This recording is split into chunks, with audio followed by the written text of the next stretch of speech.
आज जीआईआई की क्लास 1 और 3 तथा 4 की टीम, जिसमें comrade Trilok Singh, comrade Darshan Kumar Wadhwa, comrade GS Singh, comrade HN Tiwari, comrade Anil Verma ने गोरखपुर का दौरा किया, यूनाइटेड इंडिया इंश्योरेंस कंपनी में बैठकें आयोजित की और कर्मचारियों के साथ संवाद किया। जीआईआई की टीम से कॉमरेड त्रिलोक सिंह ने कर्मचारियों और अधिकारियों को वेज रिवीजन और अन्य वैध मांगों की प्राप्ति के लिए चल रहे संघर्ष के बारे में विस्तृत रूप से अवगत कराया। कॉमरेड दर्शन वधवा ने संगठन और संयुक्त संघर्ष को मजबूत करने का आह्वान किया। टीम ने एक बार फिर से सभी नेतृत्व से अपील करते हुए कहा कि वे आसपास के स्थानों का दौरा करें और सदस्यों को ट्रेड यूनियन मूल्यों और संघर्षों से समृद्ध करें। सभा का सफल संचालन गोरखपुर यूनिट सचिव संजय कुमार ने किया।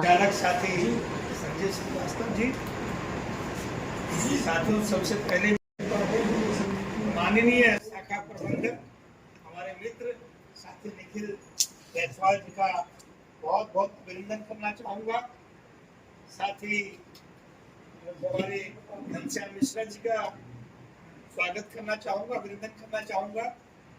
और यहाँ उपस्थित हमारे बहुत सारे साथी जो यहाँ बैठे और जीआईआई परिवार की तरफ से मैं हाथ जोड़ के क्षमा चाहता हूँ साथियों की तकरीबन 7:30 बज गया है और आप सबको यहाँ काफी देर तक बैठना पड़ा। और साथी जी सिंह जी ने बताया कि कारण था और एक कारण और भी रहा कि हम लोग सीधा ही आ रहे थे, नाश्ते में गाजीपुर के साथियों का एक दबाव एकाएक बना और हम लोगों को वहाँ गाजीपुर से होते हुए यहाँ आना पड़ा। बहरहाल वस्तु स्थिति थी, आप करिएगा। साथियों, अभी बातचीत में आप ही में से मिश्रा जी ने कहा, जिस समय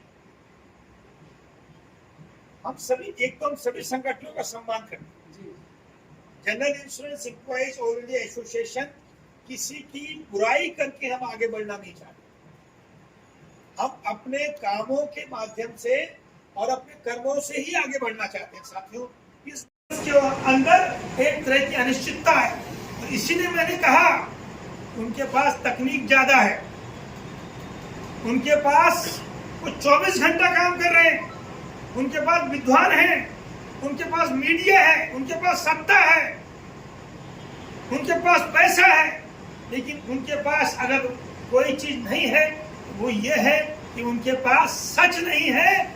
और जिस तरह से आप साथियों समाज के प्रति अपनी जवाबदेही सुनिश्चित करने के लिए रात दिन काम करते हैं, वो सिर्फ मुनाफे के लिए जो है रात दिन काम करते हैं। साथियों, ये सबसे बड़ा अंतर्विरोध है।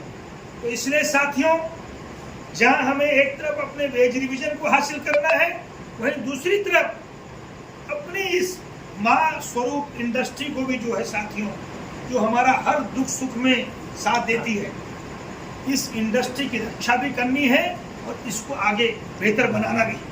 तो ऐसी स्थिति में साथियों, अगर 7 तारीख को किसी भी तरह का कोई सकारात्मक संदेश नहीं आता है, तो मैं general insurance employees all India association की तमाम टीम की तरफ से आपसे आग्रह करना चाहूँगा, आप सभी संघर्ष के लिए तैयार हो। संघर्ष का प्रारूप क्या होगा? हमें डिमॉन्स्ट्रेशंस करने होंगे, हमें धरने देने होंगे, हमें रिले हड़ताल करनी होगी, हमें हड़ताल करनी होगी। ये सब आपस में चर्चा करने के उपरांत हम सबके बीच में इस बात को लाएंगे। और हमारी ये भी कोशिश होगी जो भी कार्यक्रम हो उसको हम सारे एसोसिएशंस के साथ बातचीत करके एक सहमति बना के संयुक्त तौर पे हम लोग लाएं।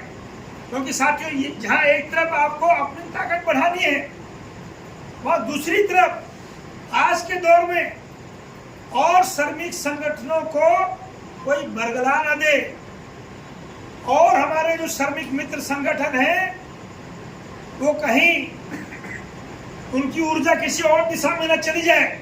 इसलिए साथियों, हमने कोशिश करनी है कि सबको जो है इस मुद्दे पे एकजुट रखना है।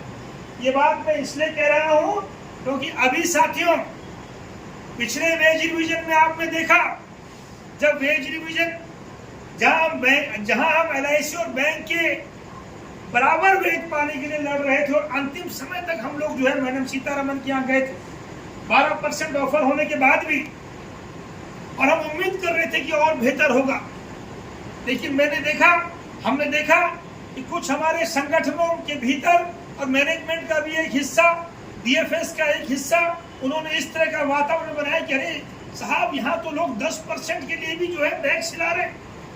तो कुछ संगठन इस तरह के भी थे हमारे बीच में, कुछ संगठन इस तरह की गलतफहमियों का शिकार थे कि अगर ये 12% पे समझौता नहीं होता है तो ऐसा ना हो कि हमारा वेज रिवीजन ही हमारे हाथ से निकल जाए।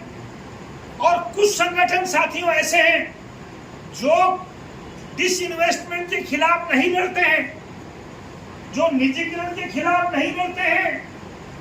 और कुछ संगठनों में बहुत सारे ऐसे साथी हैं, आज की जो नौजवान पीढ़ी है उसके, वो कहते हैं अगर प्राइवेट कंपनी आएंगी, जो पुराने लोग हैं, जो पुराने ढर्रे में बड़े हुए हैं, तो ज्यादा काम नहीं करते, इन्हीं का नुकसान होगा।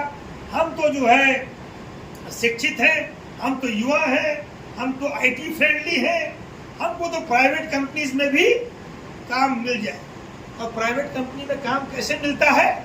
अभी आपने देखा EY अर्नेस्ट एंड यंग का उदाहरण, एक जो अर्नेस्ट एंड यंग के नाम पे जो कंसल्टेंट आपके और हमारे ऊपर लगाया गया था, जिसने एफिशिएंसी और प्रोडक्टिविटी की पॉलिसी बनानी थी, वो अपने यहाँ वो लाइसेंस भी नहीं ले पाता है पूना में। वहाँ 8 घंटे से ज्यादा काम अगर करवाना होता है श्रमिक वर्ग से तो लाइसेंस लेना पड़ता है। वो लाइसेंस भी नहीं लिए हुए काम कर रहा था। और वहाँ हमारी एक बहन, हमारी एक साथी सीए, एक नौजवान साथी ओवरलोडिंग की वजह से, और अब क्योंकि ये घटना सामने आई है तो अब जांच हो रही है कि हमारी वीडियो पसंद आई तो हमारे चैनल को लाइक, कमेंट और सब्सक्राइब करना ना भूलें। Thank you.